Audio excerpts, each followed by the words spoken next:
Mes chers compatriotes, il y a 10 ans, jour pour jour, le peuple français disait massivement non par référendum à la Constitution européenne.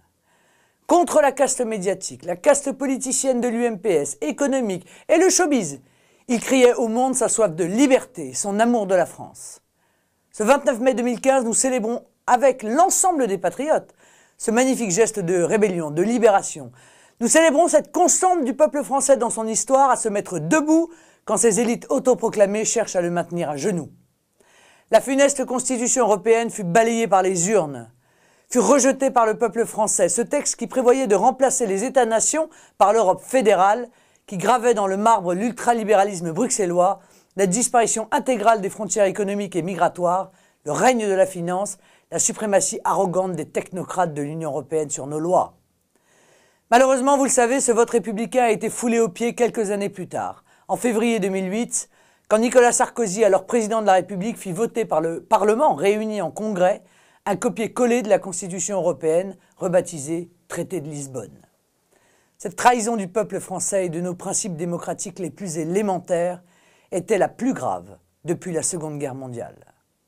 Elle fut permise par le vote des parlementaires UMP et du centre, bien sûr, mais aussi par l'apport massif des voix du PS. Elle entache à jamais le bilan de Nicolas Sarkozy et ruine sa crédibilité quand il ose encore aujourd'hui prétendre qu'il sera demain le défenseur du référendum. Est-ce à dire que le vote des Français en 2005 fut inutile du fait de cette trahison? Non, en aucune façon. La caste sait depuis 2005 que le peuple français n'a pas l'intention de laisser tomber la France. Et depuis qu'elle le sait, la caste tremble, panique. Tant mieux, car elle commet des erreurs.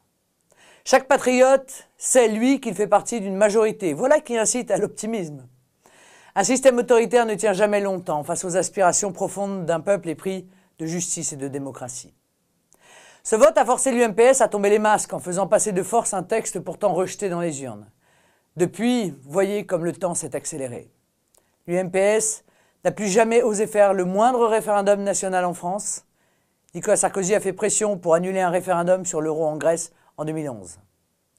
Les élites ont été forcées d'avouer leur haine de la souveraineté populaire.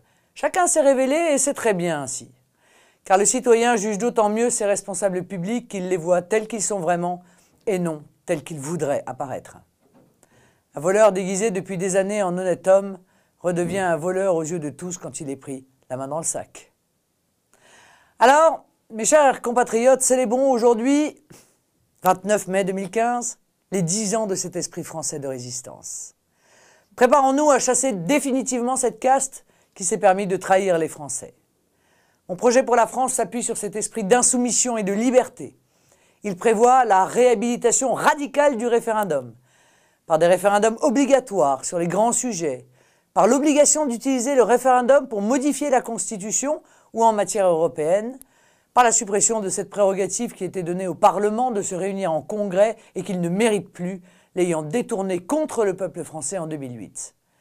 Par la création d'un référendum d'initiative populaire déclenché grâce à la collecte de 500 000 signatures au niveau national. Par l'usage du référendum local à tous les échelons de décision, communes, départements. Plus que jamais en ce jour, mes chers compatriotes, crions notre amour de la liberté et de la France.